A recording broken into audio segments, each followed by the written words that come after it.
കുട്ടിക്കാനത്താണുള്ളത്. Ola S1 Pro Gen 2-ൻ്റെ regenerative braking ഉപയോഗിച്ചിട്ട് എത്ര കിലോമീറ്റർ റേഞ്ച് നമുക്ക് തിരിച്ച് കയറ്റാം, അല്ലെങ്കിൽ എത്ര ചാർജ് നമുക്ക് തിരിച്ച് കയറ്റാം എന്ന് ചെക്ക് ചെയ്ത് നോക്കാം. ഇവിടുന്ന് താഴേക്ക് ഒരു 18 കിലോമീറ്റർ കണ്ടിന്യൂസ് ഇറക്കമാണ്. നമ്മുടെ വണ്ടി ട്രിപ്പ് റീസെറ്റ് ചെയ്തിട്ടുണ്ട്. സമയം എന്താ 4:28.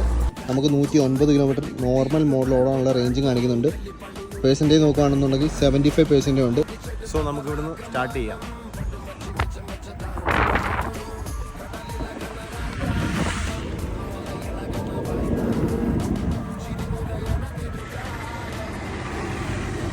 നമ്മൾ മുണ്ടക്കെ എത്തിയപ്പോൾ 18 കിലോമീറ്റർ താഴോട്ട് ഇറങ്ങി. നമുക്ക് റീജൻ ചെയ്ത് കിട്ടിയത് 6%. അത് കിലോമീറ്റർ ആയപ്പോൾ 109 കിലോമീറ്ററിൽ നിന്ന് 118 കിലോമീറ്റർ എക്സ്ട്രാ റീജൻ ചെയ്ത് നമുക്ക് കിട്ടിയിട്ടുണ്ട്. അപ്പോൾ എങ്ങനെയുണ്ട് സാധനം?